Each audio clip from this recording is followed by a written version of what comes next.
မြောက်တကုံမြို့နယ်ပေလုံလမ်းမကြီးအနီးမှာရှိတဲ့ရက်ကွက်တန့်တစ်ခုတည်းက300စီအိမ်တစ်လုံးနဲ့မိတ်ဆက်ပေးခြင်းပါတယ်။ဝင်ကျင်းမှာဆိုရင်တော့လုံခြုံစိတ်ချရတဲ့စလိုက်ဒေါတကားကိုတုံးပေးထားပါတယ်။ကားပါကင် area မှာလည်းကား4-5စီးလောက်အသာလေးဆန်နေပေါ့နော်။အိမ်ထဲကိုဝင်ကျင်းမှာရင်မျက်စိပတာတာရှိလာတဲ့ living room area အကျယ်ကြီးလည်းရှိတယ်။ကျန်ခင်းကိုတော့ပါကီခင်းပေးထားတာတွေ့ရပါတယ်။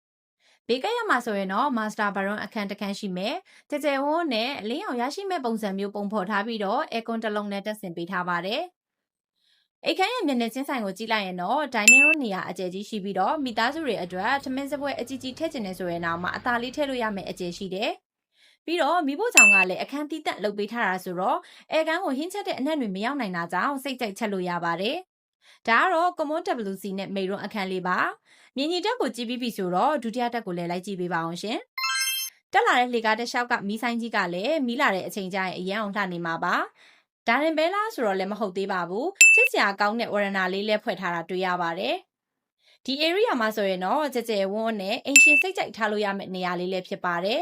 ။အခုဆိုရင်တော့အားလုံးသိကျင်နေကြတဲ့ဒုတိယထပ်အိတ်ခမ်းအကျယ်တွေဖြစ်တဲ့ master ခန်းတွေကိုလိုက်ပြပေးပါမယ်။ဒီထက်မှာတော့အိတ်ခမ်း3ခန်းဖွဲ့ထားပါတယ်။တခန်းချင်းစီကလည်းကျဝန်းပြီးတော့အလင်းရောင်ကောင်းကောင်းရတာကိုလည်းတွေ့ရတယ်။အိတ်ခမ်းတိုင်းမှာလည်း aircon တစ်လုံးစီတက်ဆင်ပေးထားပြီးတော့မိသားစုတွေပဲအများကြီးရှိဧည့်သည်တွေပဲလာအခန်းမလောက်မှာစိတ်ပူစရာမလိုတဲ့အိမ်လေးလည်းဖြစ်ပါတယ်။အကျယ်ဝန်းအနေနဲ့42ပေ84ပေမြေပေါ်မှာစောက်ထားပြီးတော့ထူးခြားချက်အနေနဲ့ကနေရာအလိုက်ကျန်းကင်းဒီဇိုင်းတွေကိုစနစ်တကျမတူညီအောင်ခင်းပေးထားတာပါ။အပေါ်ဆုံးတက်မှာတော့တီးတက်နေလို့ကောင်းမဲ့ master ခန်းလေးတစ်ခန်းအပြင်ဝရဏ area ဆိုရင်လည်းအရှိတ်ဘက်မှာရောအနောက်ဘက်မှာပါဖွဲ့ပေးထားတာကိုလည်းတွေ့ရပါတယ်။ဒီခန်းလေးကတော့အပေါ်ဆုံးတက်ရဲ့ Master Baron အခန်းလေးဖြစ်ပြီးတော့အလင်းရောင်နဲ့လင်းဝင်လေးထွက်ကောင်းကောင်းရတဲ့အခန်းလေးတစ်ခန်းလေးဖြစ်ပါတယ်။အခုပြပေးသွားတဲ့ဒီအိမ်လေးရဲ့ဈေးနှုန်းကတော့338,500ခေါ်ထားပြီးတော့ညှိနှိုင်းလို့ရပါတယ်။စိတ်ဝင်စားလို့လိုက်ကြည့်ချင်နေဆိုရင်တော့ဖုန်းနံပါတ်တွေဖြစ်တဲ့3995185534 399040 160ကိုဆက်သွယ်ပြီးမေးမြန်းနိုင်ပါတယ်ရှင်။